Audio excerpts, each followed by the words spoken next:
So for those of you who don't know me, I'm Emily Martin. I'm a monitoring specialist for the compliance monitoring and, well, the monitoring and water quality unit in Forestry Resources. And today I'm going to be our meeting organizer. Just going ahead and admitting some people to the lobby. First of all, before we get started, I'd like to open up the meeting to public comment. Did anyone have anything they'd like to say before we get started?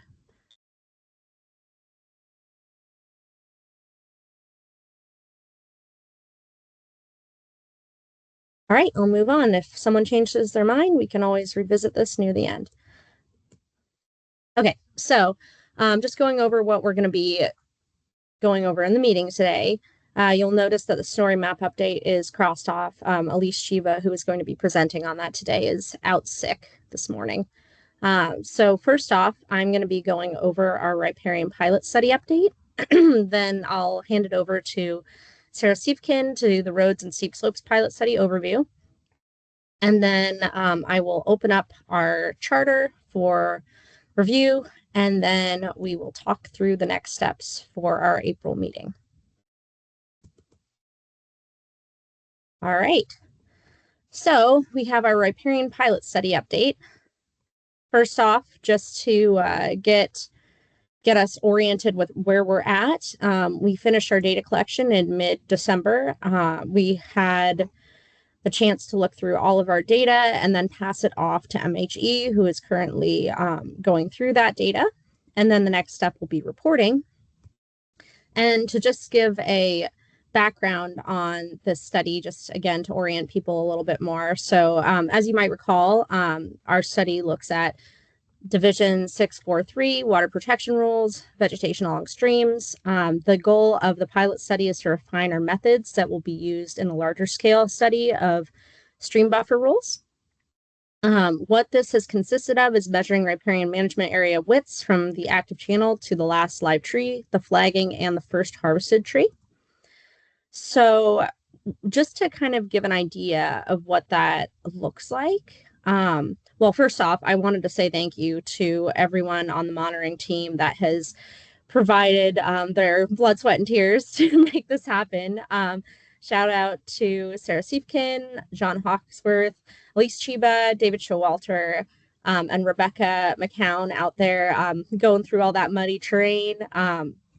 We started in the last week of September and were able to finish by mid-December. So this was a pretty great effort by our field team.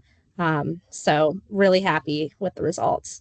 So to give you an idea of what we were out doing is this looked like measuring from the active channel, which the starting points were defined by channel bank full elevation or bank full width. And what we would do is we would take a rangefinder at a 90-degree angle from that start point on our bank full elevation. And we would use that to measure the last live tree, the flagging, and the first stump.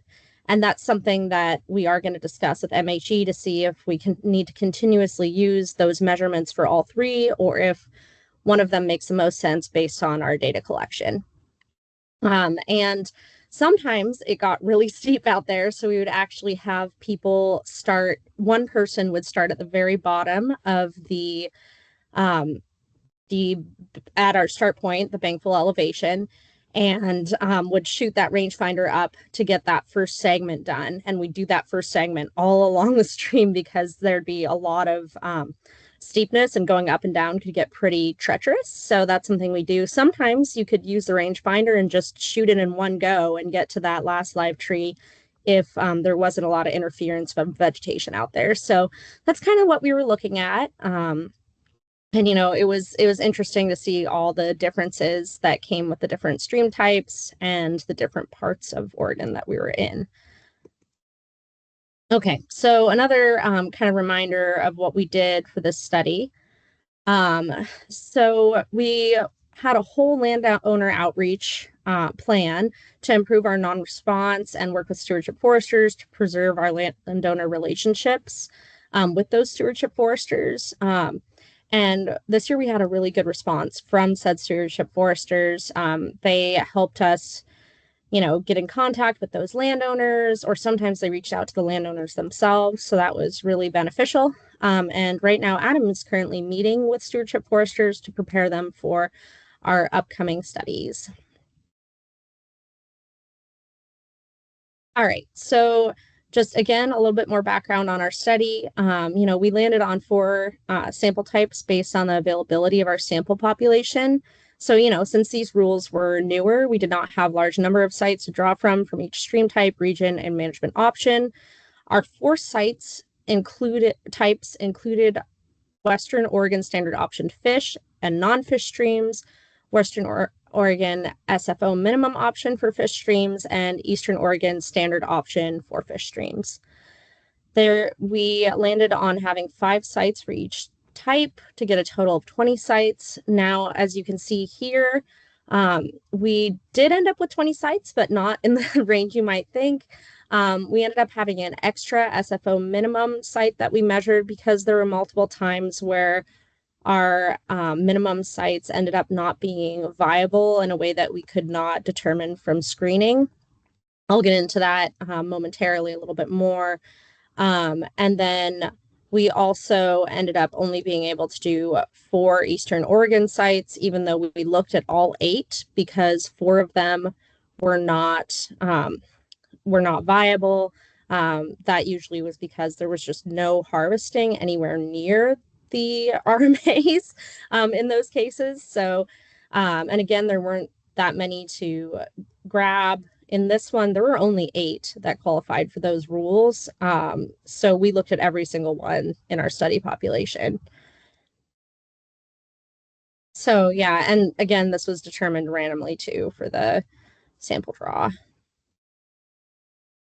So there were several things that we learned in this study that we're bringing up to MHE, but one of them is that the sinuosity of our streams, so how windy it was, could sometimes cause our transects to overlap. And so, how do we figure that out with the data? Talking to MHE, hey, like, do we remove points? Is there a way to account for this? You can kind of see this on this eastern site in the bottom. You can see 2 transects are overlapping. So that's something that's definitely been brought up to them. Another one is occasionally we had some very wide buffers. So understanding how to handle that will be helpful as well, such as, are those considered outliers? Are they actually areas that we could consider harvested? So just understanding how that affects the data and a path forward for that will be extremely helpful for the larger scale study. And then another one is that our transects may intersect other RMAs. So when we were selecting our study population randomly, part of the selection process was the idea that there was only one stream we could look at for each of these harvest units. So sometimes there were other streams on there that we weren't measuring. So we want to know, okay, what should we do when these points overlap with other RMAs? Should they be removed? Should they be offset? Again, a path forward for this interesting development we saw in the field. And something I meant to mention too, just about like those unviable SFO minimum sites. We had some interesting kind of things from, here we go, from ice storms that made it so that they were not actually harvested under the RMA rules, but it was not something that ferns made apparent. They had a plan for alternative practice, but that was not evident on ferns, where they were removing those damaged trees from the ice storm. And, just understanding, okay, like sometimes our sites are not going to be viable for unforeseen reasons like that. So that's why we have things like the sample overdraw. Okay, so now looking forward to the future for our next steps. Again, MHE is going to be putting together a report for us, which hopefully will be here by the summer. So it's really coming up. And something that, we'll get to look forward to, and that will be study recommendations such as what's our sample size going to look like in 2027 for that larger scale riparian buffer study. And then how do we address those field methods questions that I mentioned earlier? All right, so now I'll open it up for questions.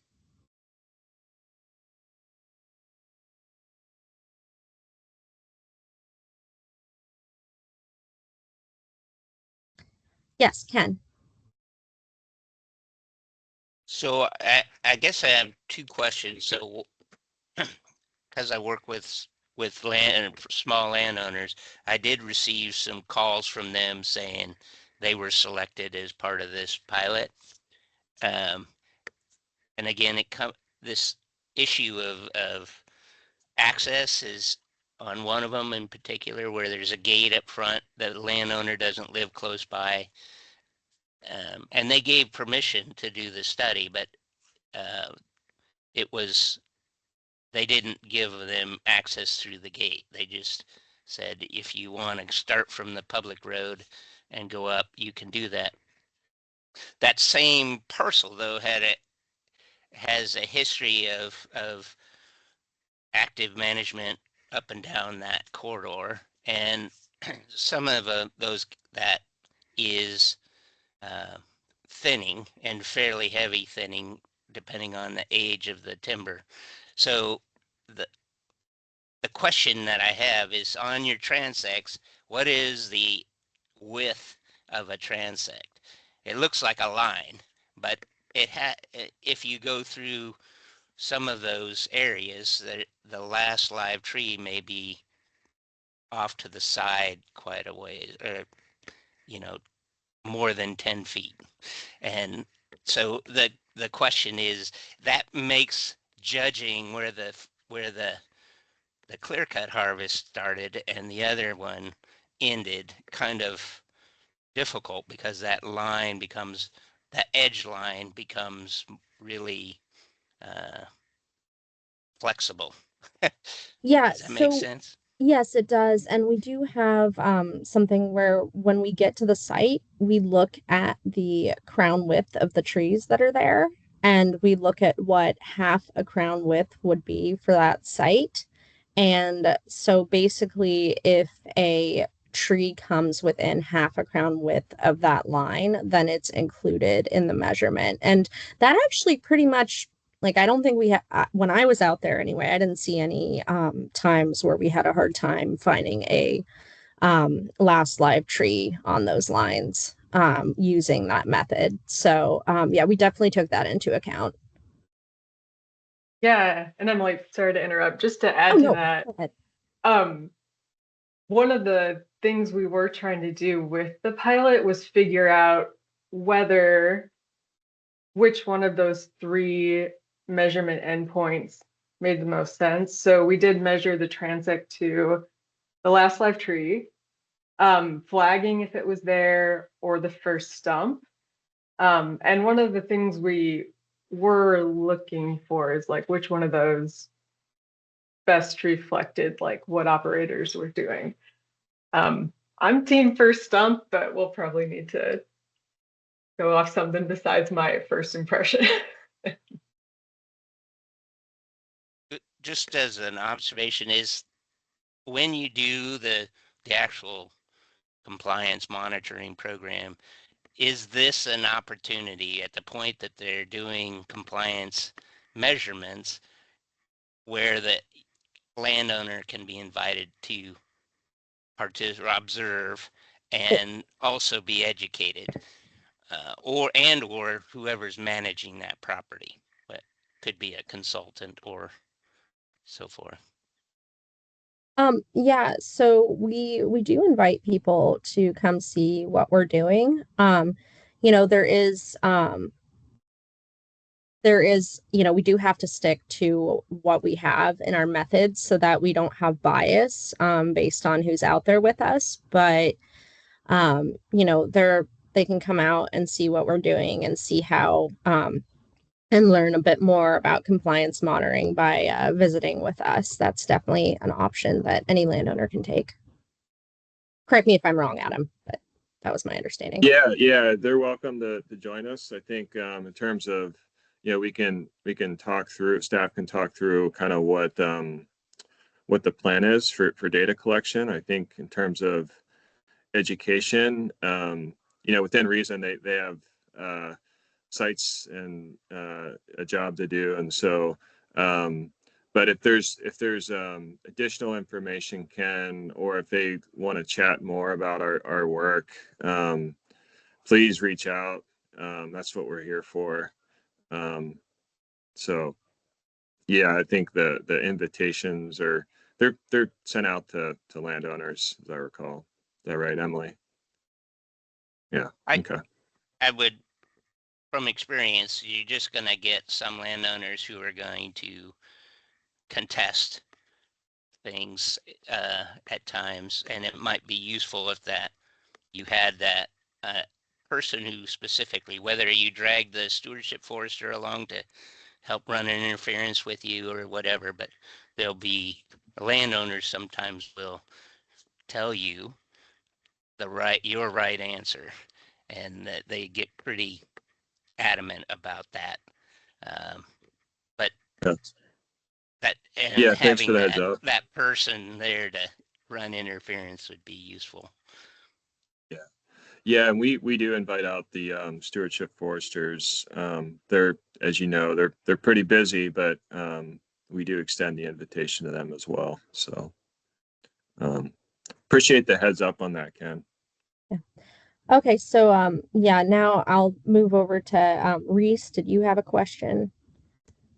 Yeah, I was just curious how finding the last cut tree was with slash, especially on steep slopes, and it was that was it viable, or was it realistic to do in the field? I mean, I know personally walking around some RMAs, like I GPS all of ours, um, sometimes it can be quite difficult to get around with slash on steep units, and it can cover up stumps. And I don't know, did you guys, what was the experience like there, and is it a viable option? I'm actually going to hand this off to Sarah because I only did a few units. She did a lot more than I did, but I thought it was fine based on what I did. But that's, for her to talk about. Yeah, totally. It wasn't too bad. We did run into maybe a couple of sites where, if there was wind throw, the stumps, finding the first stump was a little bit of a scavenger hunt, but for the most part, it was pretty straightforward. Okay, great. And I guess you guys were looking for in the RELZs too, as far as smaller stumps, if there's none of that, just the main buffers. Okay, perfect. Thank you.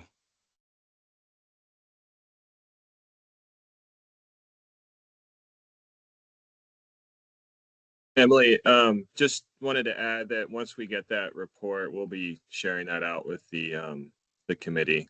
So just a heads up there. Amanda. Yeah, thanks, guys. This is really, really good information. I'm just curious, going back to, I think, slide 10, where it has kind of the sample buffer size, and kind of your question around the large buffers that you saw out there occasionally. What, and maybe I just missed this in your presentation, but what are you guys thinking, or what have you guys talked to Mount Hood Environmental about related to the average buffer width, and kind of determining that piece of the rules? So I'm actually, again, going to hand this off to Sarah because she's actually our main person who talks with MHE right now. So sorry, Sarah. No worries at all. That is a big question with those wide buffers, because, right, like the RMA width is an average. And so you could definitely see wide spots helping out with narrower spots. And you run into, if you're out in the field trying to measure those really wide buffers, it can get a little nuts, especially when you're looking at 1,000-foot buffers. So I haven't heard back from Mount Hood if there's any like, fancy stats to like, cap after we hit a certain amount. So that's a long-winded way of saying TBD. I'm not sure yet.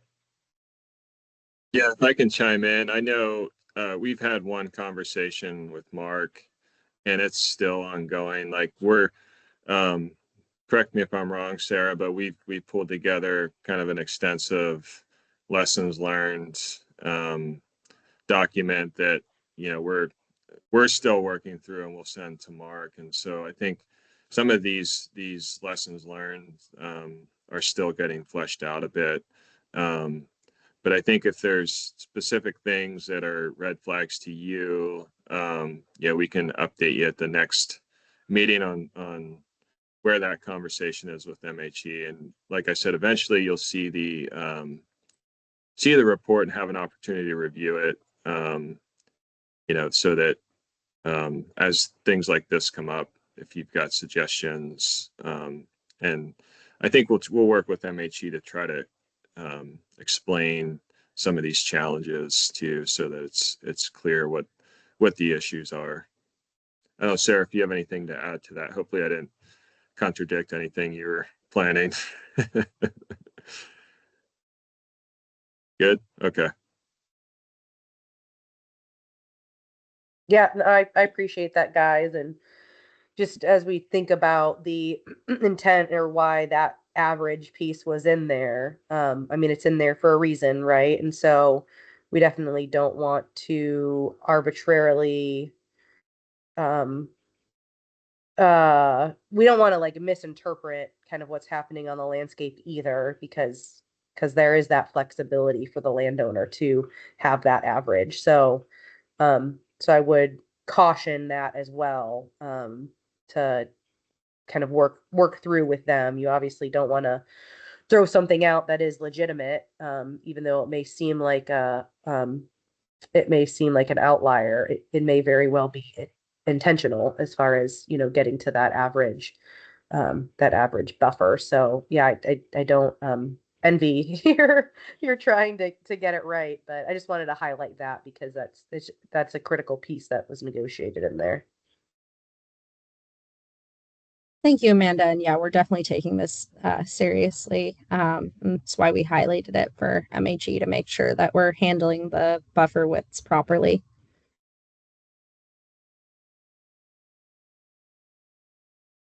Any other questions before we move on to the roads and steep slope pilot overview?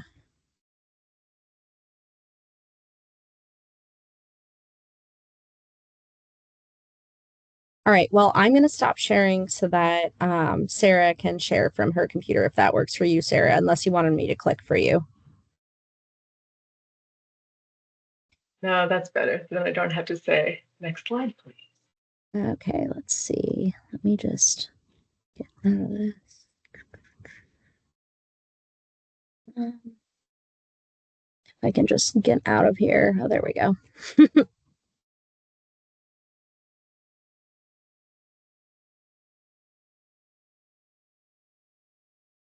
Okay, does that look good? Okay. All right. Well, hey everyone, I'm Sarah. I'm also a monitoring specialist here. And today I'm going to spend about, let's say, 20 minutes or so just giving you a quick update on where we are with the roads and steep slopes pilot studies. So I'll start just a, quick refresher just to get us all back on the same page, kind of walk through the progress we've made so far, and then wrap up with our game plan 2026.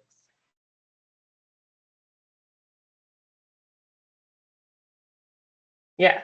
Okay. So just to start, I'd like to zoom out for just a minute and kind of put these pilots into a broader monitoring cycle. So what you're seeing here is the 5-year outlook for our monitoring studies. And you can see kind of the every other year rhythm we're building towards. Like Emily just said, we're on the home stretch with the riparian pilot. So this year, 26, we'll be conducting the roads and steep slopes pilot studies.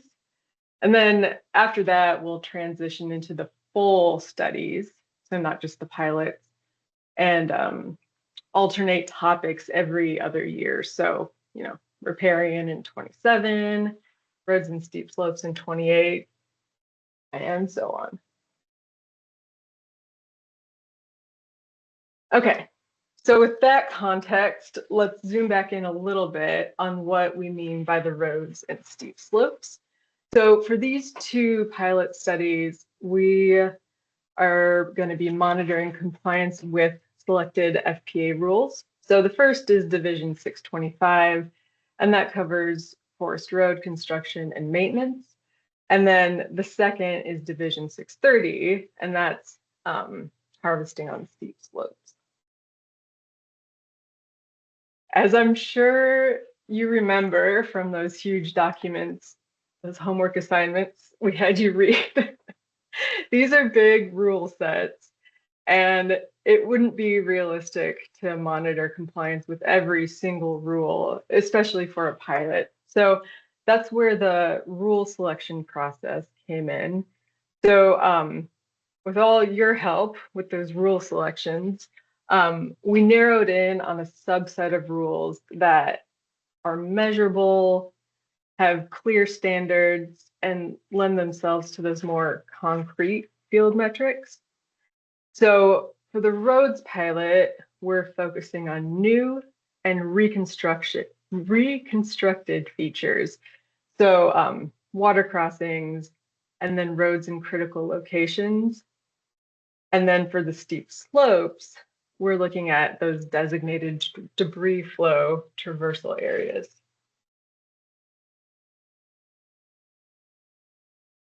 So this slide shows how we, got to today where we're ready to launch the pilots.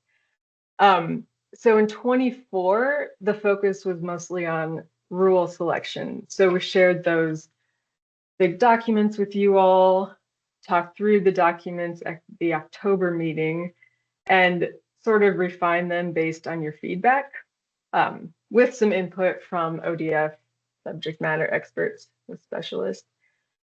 Last year in 25, the focus shifted to the study plans and protocols. So Mount Hood used all the feedback and the comments on the rule selection documents to draft the study plan and protocol documents. And the drafts were presented to you all at the July CMPC meeting. There was that written review over the summer, and then another discussion in October. So then we're getting caught up. By December, all your feedback was compiled, packaged up, sent back to Mount Hood to incorporate into the revised protocols. So right now, January 26th, Mount Hood is working through those final comments, and we're expecting the revised pilot study plans to be ready pretty quick, sometime early February. All right, so that brings us to the handoff from planning to implementation. And with two pilots running this year, covering two very different rule sets, we're going to be busy. But the good news is we're not starting from scratch, right? So after completing the reforestation study and the riparian pilot, we landed on a pretty consistent way of running compliance monitoring studies year to year. So we're not reinventing the wheel each time, we're kind of building a template. And this slide just shows the annual cycle. So we'll start with planning, site selection early in the year, move into landowner outreach, calling folks, and we'll get into field work in the fall, and then move into data analysis and reporting. So I'll just walk through what each of these steps will actually look like for the roads and steep slopes. Okay, so here's how winter is shaping up. Like I mentioned, Mount Hood is finalizing the pilot study plan and protocol documents. And once those are finished, we'll write up a field guide. And I mean, the field guide, it just translates the protocols into a really practical boots on the ground guide for field surveyors. It'll cover details like rangefinder settings or offset, how to do an offset. So stuff that doesn't belong in these formal documents, but are super helpful when you're actually out in the woods. So in the spring and the summer, that's when we'll actually start testing out those field methods. So we'll head out into the field, probably state forest land. That's where we tested the riparian protocols, and that worked out pretty well, pretty convenient. So that's where we'll pay attention to things like, what gear we'll actually need, or how the logistics shake out, how long it realistically takes us to finish a site. And the idea is that by the time we move on to the site selection, calling landowners, we have a pretty good handle on what the field work is actually going to look like. Okay, so by the end of March, all the completion notifications should definitely be submitted into Ferns. And once that window closes, we can generate the full population of eligible sites for the roads and the steep slope pilots. From there, we will randomize and draw our target samples. And, in a perfect world, the stats guys at Mount Hood would love it if we had 60 field survey sites and 100 desktop reviews for the roads pilot, and then 40 field survey sites with a desktop review for the steep slopes. However, what we learned from the riparian pilot is that it can be tricky to hit those targets. So we'll see how it shakes out. Like Emily just said, for the riparian pilot, we didn't fill all the strata, and some of that was just because the rules are so new and haven't been used very much yet. However, there's some forest activities that are just inherently rare. So that's part of the reason we're doing a pilot, just seeing how viable the different strata actually are in the real world. So at that point, we'll have a much better sense of how many sites we'll actually survey as those, Ferns completion notifications roll in. On a related note, depending on how many suitable sites we draw, we might consider whether to contract a field crew for the steep slopes pilot. Okay, so in the summer, we'll start with landowner outreach and calling the stewardship foresters, just so people know the pilots are coming and we can start coordinating access with them. And yeah, we've been more deliberate and kind of systematic about outreach for these past couple studies. Like Emily said, for the riparian pilot, we used a pretty standardized approach with, early communication, and we used just all the different options. So phone calls, letters, emails, having stewardship foresters talk to folks. And yeah, better communication with stewardship foresters has been great too. They had that local knowledge, so they can help us coordinate access too. So at the same time this summer, we'll get going on the desktop review. Since we typically do the actual field work in the fall and winter, since it's outside fire season, it kind of makes sense to tackle as much of the desk work as we can over the summer. As far as the desk work goes, for the steep slopes pilot, we'll be just looking at the presence absence of written plans. And then for the roads pilot, we'll be looking at the written plans to see how often roads pop up in critical locations. So, okay, after summer outreach, desktop review, then we'll actually get outside and move into the field work. So again, field work is planned to start in the fall of 26, and it'll probably go through spring of 27. Yeah, that timing works well for us. Yeah, it lands outside fire season, so that's just better for ODF staff, landowner availability. That works out pretty well. Once the field work wraps up, super similar to what we're doing right now with the riparian pilot, we'll transition into data analysis and reporting in 27. And yeah, that kind of gives you a rough timeline of what we're thinking for this year. I'm sure we'll end up making a few minor adjustments as we get rolling, but I think that gives us a realistic outline to work with. So here's the CMPC's role for this year. So since we transitioned from the planning to the doing, you won't have any more big reading assignments, at least for this project. I think, yeah, as these pilots move forward, we'll keep you updated at the quarterly CMPC meetings. And yeah, just check back in if we hit any unexpected issues where your perspective would be helpful. And stop there and take any questions.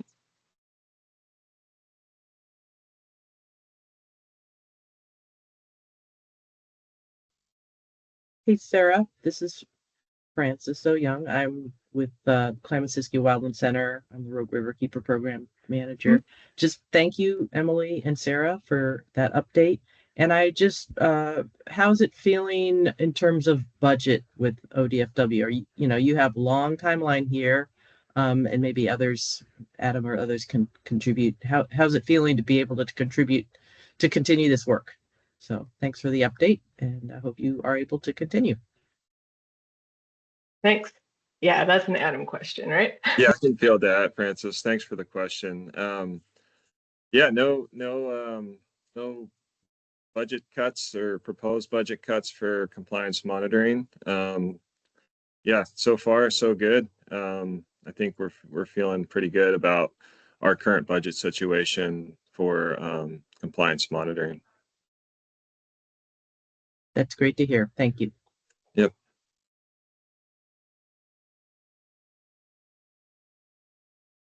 Yeah, Amanda. Yeah, so thanks for letting us know kind of what Mount Hood Environmental suggested as far as the sample sizes. And as you mentioned, you may or may not be able to reach those in the different strata.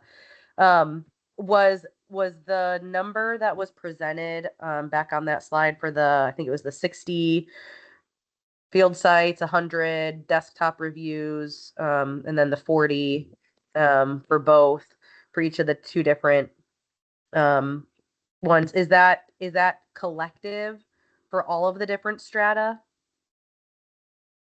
Oh yeah, that is yes. So for the roads, it's a two-parter. So it would be 60 field sites, 100 desktop. I think some of the field sites could also count for the desktop, which would be helpful. And then yeah, the steep slopes, that's 40 all in. Yeah, those are totals. And I guess maybe there aren't different strata here because the roads rules are the same, right, across the different landowner types. And steep slopes only affect, or the DFTA, the DFTAs only affect the large landowners, right? Or do they affect small landowners too? I can't remember. I know SRAs are only large. Right. Yeah. Yeah. So for the steep slopes, the big strata are going to be standard option and minimum management option. And then we'll kind of divvy them up again, super similar to the riparian one by like Eastern Oregon, Western Oregon. So those are some of the strata we're thinking for that. And you're right with the roads. Those rules apply, if I understand correctly. You know, there's not like a minimum option for roads. So I think that is one big sample draw to start. And then maybe we'll divvy it up by Eastern Oregon, Western Oregon, just to make sure we're not looking just in one part of the state. Okay. Yeah, I was just curious as far as how you might try to draw conclusions about different populations, or if it is going to be more of a single population given who and how the rules are applied across the landscape. I'm trying to remember the initial conversations we had. It's been a while now. And so I wasn't sure if that was like one pot of samples or if that was how much they were requesting per strata. So that's helpful.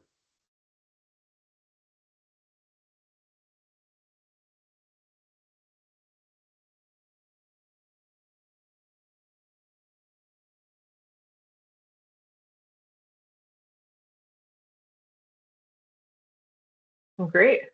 Yeah, thank you. And if you think of any questions later, just email me. That would be great. And since Elise is out sick, I'm not sure who to pass the torch to. That would be me. I'm just gonna go ahead and bring up the charter to peruse, and if anyone had any questions on what they saw, it may be really short because I did see in the charter that technically we don't even have to bring it into the meeting if there's not any feedback I receive via email, which I didn't, but I will just go ahead and share that and open it up for any questions or comments you all may have had after going through the charter that I sent out earlier.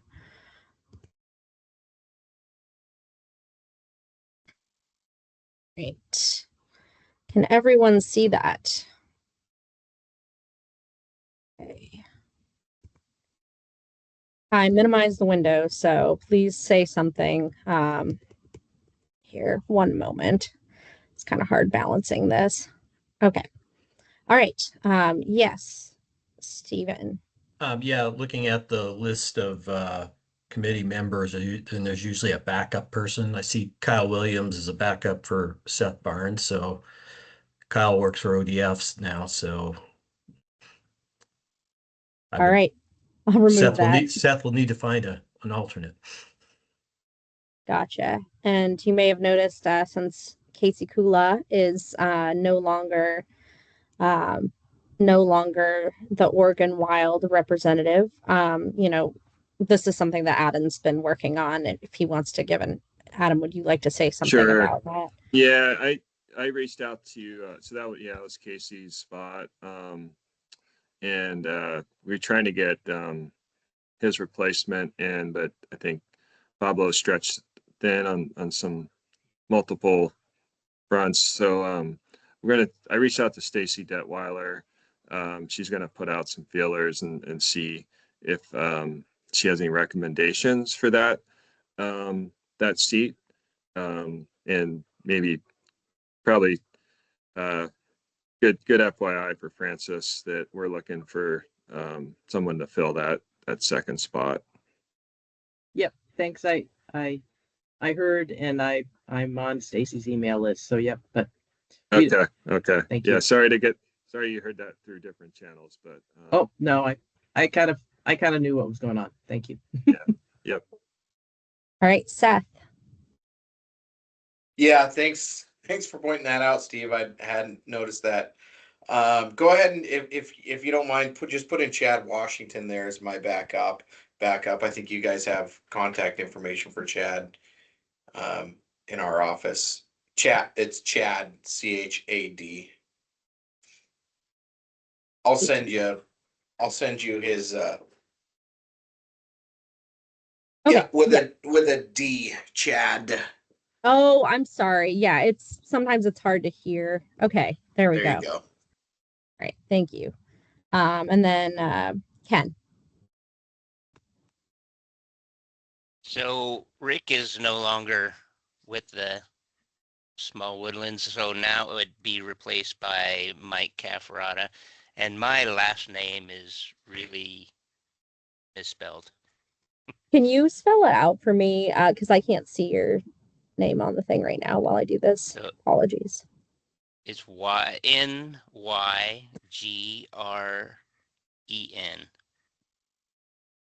All right. And then how Mike do you spell Mike's last name? Cafferata. Okay. You probably know who he is.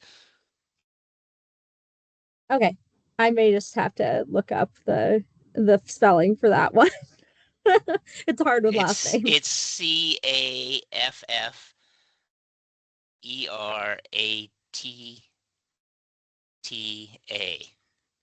Awesome. Thank you. I appreciate it. You just never know what the spelling's going to be. Right. Does this list look up to date to everyone? I mean, this is probably the biggest thing here that probably words change. Anything. This is Ryan from ODA. You could probably replace Kevin Fenn with my name, and I put it in the chat. Oh, okay. Thank you. Appreciate it. And can you replace Stephen Koski with Reese Stottmeyer for Starker Forest? Yes. And I will just go ahead and add the last names later just because I have to go back and forth. So, because I can't see them at the same time right now. But those will get changed all the way later. I appreciate you all weighing in to make sure this stays accurate. Any other changes?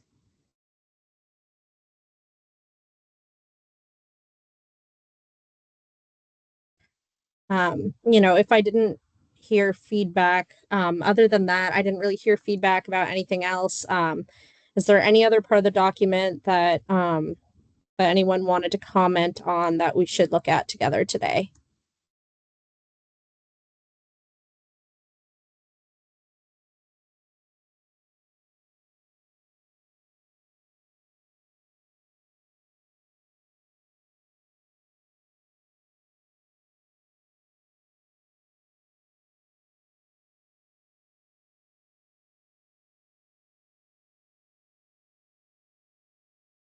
All right, I am taking that as a go ahead to move on to our next steps. We're having a little bit of a shorter meeting today since we got the info this morning that that Elise is not able to present today. So all we really have left now is the next steps part of this. So I'm going to go ahead and bring up the presentation and that I had up earlier and just go to the last slide. Sorry if I give you whiplash if you get oh good, I don't have to go through each one. Oh yes, Amanda. Yeah, one piece as we move into next steps that I was just thinking about is, we had the conversation about landowner participation for the riparian study. It might be good to work with me, kind of collaboration between ODF and AOL around the roads piece. Not saying that roads contractors will have the capacity to be on a roads project, but as it relates to you guys coming out to look at work, there might be some good messages to get over to operators as well, as they may interface with you guys. Okay. So Thank you, Amanda. Yeah, we'll look into doing that. Yeah, anything that helps get those good relationships going because we want to reach out and make sure everyone that wants to be involved is involved. Yes, Ken. Just for this particular one, roads, the the ownership of the maintenance of a road really may complicate this issue about one, who do you contact to do the the study if the owner isn't the owner of a parcel. So the road passes through a parcel to the owner of the road, so to speak. So this may really get complicated, and that I'm looking at an example of uh, where a private road doesn't pass through any parcel, any landowner parcel, but is used for access to all of these parcels. And it's 20 or 30 landowners on a private road. And so maintenance, that maintenance is maybe not being done under a Ferns notification. I don't know for sure. Knowing the person that's claiming to do maintenance, I would say they probably don't do it under a Ferns agreement. Haven't looked at it, but it may really complicate things because landowners that use that all up and down that road for commercial harvesting or other activities. Yeah, that is something I'm curious about too. For what it's worth, and I'm not sure yet because we haven't done the sample, but we are going to draw just from notifications in Ferns. And I know like road activity isn't necessarily tied to a harvest. So we will just be looking at notifications that were filed in Ferns. I'm not sure if yeah, I'm curious to see how that pans out. What I don't know is if the county, and it may be different for every county, but if the county keeps inventories of private roads and their maintenance and does it under some sort of a permitting process. That's different than Ferns. Yeah, we'll definitely flag that.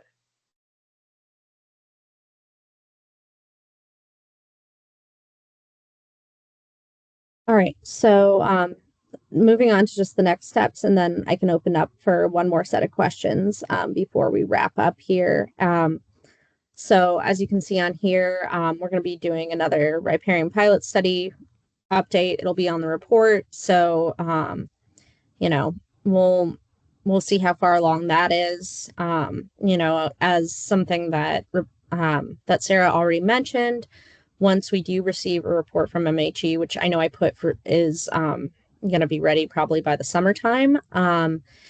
We'll be sending that out for you all to review prior to whatever meeting that's before. So whether it's the spring meeting or summer meeting, so third quarter, second quarter, you'll get that ahead of time. And then, of course, we'll have another update on our roads and steep slopes pilots. And then, since Elise wasn't able to do it this time, we'll have our story map update. And then, of course, our next steps to talk about what we're going to be doing in the following meeting. I want to open it up one more time for public comment or any more questions before we finish off our meeting today.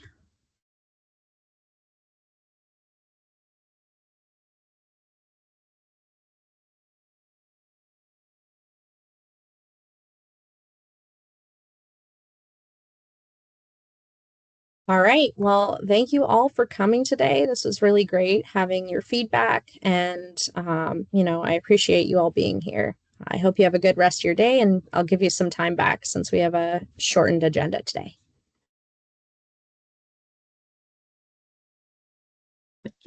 Thank you. Have a Thank good you. day.